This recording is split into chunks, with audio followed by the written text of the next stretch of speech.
স্বামী জানেসকে কইতাছে শীতকাল আইসা পড়ছে, ভালোভাবে শরীরের যত্ন নিও। আমি কইলাম এতদিন তো শরীরের যত্ন নিতে কও না, এই শীতকালে আবার আমার শরীরের যত্ন নিতে কইতাছ। স্বামী জান আমার কইতাছে চোখের পানি তো সবাই মুইসা দেয়, ঠান্ডা লাগলে নাকের পানি মুইসা দিতে কেউ আইব না। কথাটা শুই না আমি তো পুরাই হতাশ। একটা কথা কি জানেন, আপনার স্বামী যদি আপনার পাশে থাকে তাহলে শ্বশুর বাড়ির লোকই হোক আর পাড়া প্রতিবেশী হোক, কেউ আপনাকে কটু কথা শোনাইতেই পারবো না। কথা বলতে বলতে বলাই হলো না আমি আজকে কি কি রান্না করব। আজকে কিন্তু আমি পেঁপে ভাজি, ডালের বড়া আর একটা সাথে তরকারি রান্না করব। আপনাদের সাথে কথা বলতে বলতে আমার কিন্তু পেঁপে ভাজিটা হয়ে গেছে। পেঁপে ভাজিটা খেতে কিন্তু সেই স্বাদ হয়েছিল। এখন কিন্তু আমি বড়া ভাজবো, সেই জন্য পেঁয়াজ, কাঁচামরিচ, ধনিয়া পাতা সবগুলো কিন্তু নিয়ে নিছি। এখন কিন্তু আমি ডালও নিয়ে নিছি, সবগুলো একসাথে মিশিয়ে মাখিয়ে নেব। আমি কিন্তু এখানে আদা, রসুন, জিরে বাটা সবগুলোই দিয়ে দিয়েছি আগে। আমার ডাল মাখানো হয়ে গেছে, এখন আমি বড়াটা ভাজা শুরু করব। ডালের বড়া খেতে কে কে পছন্দ করেন অবশ্যই কিন্তু কমেন্টে আমাকে জানাবেন।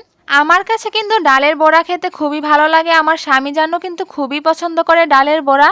আমি কিন্তু কিছুক্ষণের জন্য ঢেকে দিয়েছিলাম যাতে ভালোভাবে সিদ্ধ হয়ে যায় বড়াগুলো। এই পাশটা ভাজা হয়ে গেছে, আমি কিন্তু সেই জন্য বড়াগুলো উল্টাই দিতাছি। এই পাশটা উল্টাই দেওয়ার পর আমি কিন্তু আবার ঢেকে দেব ভালোভাবে কিছুক্ষণের জন্য সিদ্ধ হওয়ার জন্য। আমার বড়া ভাজিটা আপনাদের কাছে কেমন লেগেছে অবশ্যই কিন্তু আমাকে কমেন্টে জানাবেন। একটা কথা কি, বউকে বুঝার ক্ষমতা সব স্বামীদের কিন্তু থাকে না। তারা বউয়ের চিৎকার, চেঁচামেচি, অপমান, ঝগড়া এগুলোই দেখতে পায়, কিন্তু ঝগড়ার পরে তার বউয়ের কান্না, কষ্ট পাওয়া, রাত জেগে থাকা এগুলো বড্ড অসহায়, এগুলো আর কোনো পুরুষই দেখে না।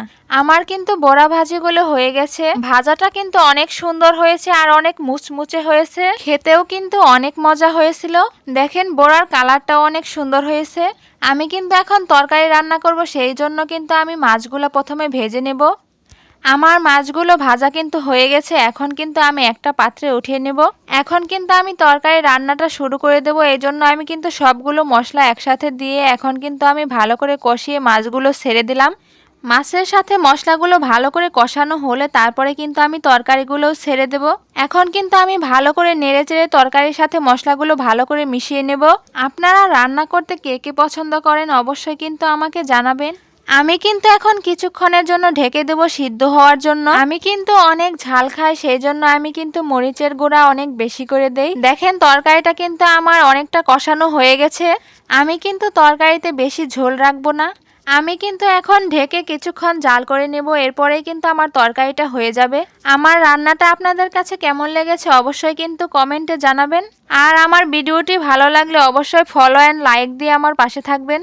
আজকের ভিডিওটি কিন্তু এই পর্যন্তই ছিল। আগামী ভিডিও আসার আগ পর্যন্ত সবাই সুস্থ থাকবেন, ভালো থাকবেন। আল্লাহ হাফেজ।